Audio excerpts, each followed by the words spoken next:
words per minute. Please be ready. Start. Participating in the convocation of the university, the chairman of the University Grants Commission said, I am very happy to be amongst you all this morning. It is unfortunate that the Chancellor could not be present on this occasion due to ill health. I see before me students who have graduated from this university and who have full of dreams about their future career.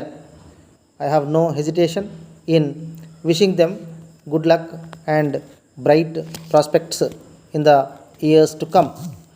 It has been my endeavor to associate myself with the young and talented people who I am sure are full of energy to serve the motherland with dedication. The noble profession of teaching is being given its due respect by both the parents as well as the government.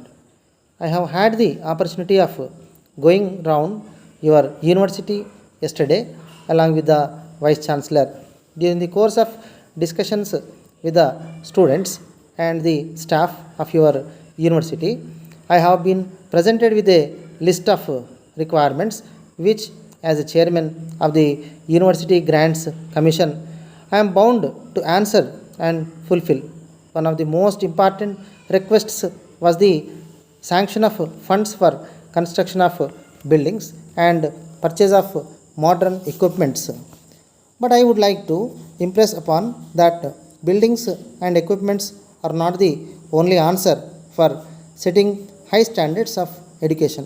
They are very necessary in so far as there is true exchange of information and the staff are much dedicated. I have no doubt in my mind whatsoever that a good teacher requires tools which will help him convey his thoughts in a more meaningful manner to the student to understand. If every university wishes to arm itself with buildings and equipment of its own, there will be lot of wastage of resources. In view of this, it is proposed to connect the various institutions throughout the country so that the resources are put to maximum possible use.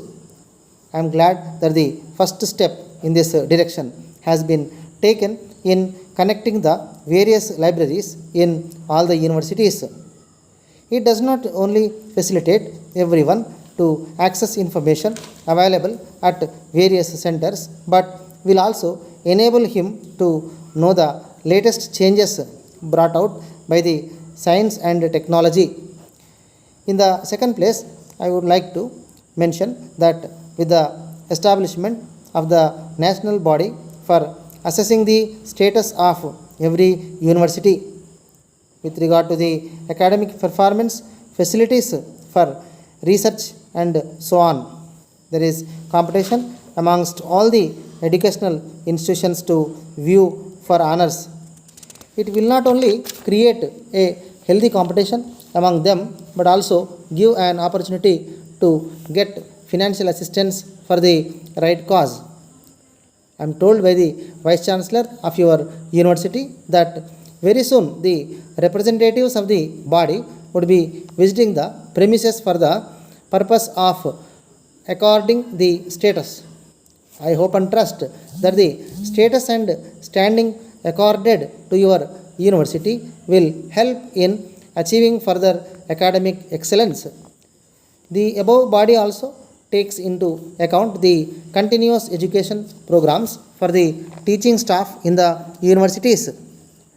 In order to achieve this, the universities are advised to conduct short-term courses in various subjects for the professors and other staff.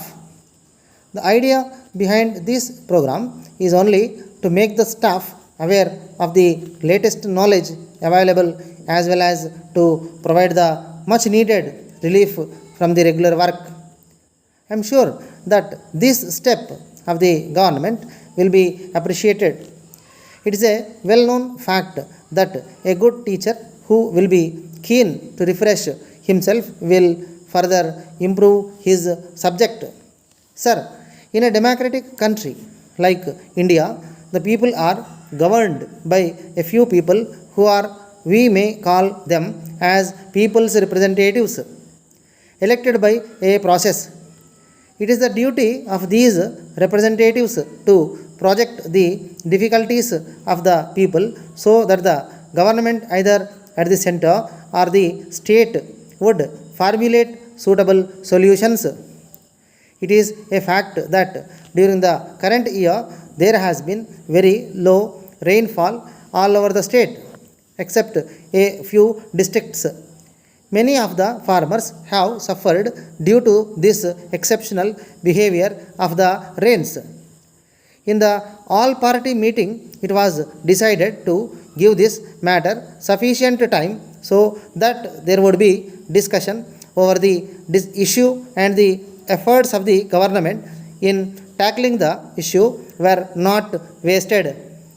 Surprisingly, when this issue was raised in the assembly, the members either of the ruling party or the opposition were on their feet strongly, arguing with each other. By such meaningless acts, the members bring disrepute not only to themselves but also to the people who have elected them and given the power. Had there been a fruitful discussion, there would have been certainly positive and constructive suggestions which would benefit the farming community, to whatever party they might belong in this hour of distress. I would appeal to all the political parties to bestow their best attention only to the common problems and not on political issues. Gopal, Hyderabad.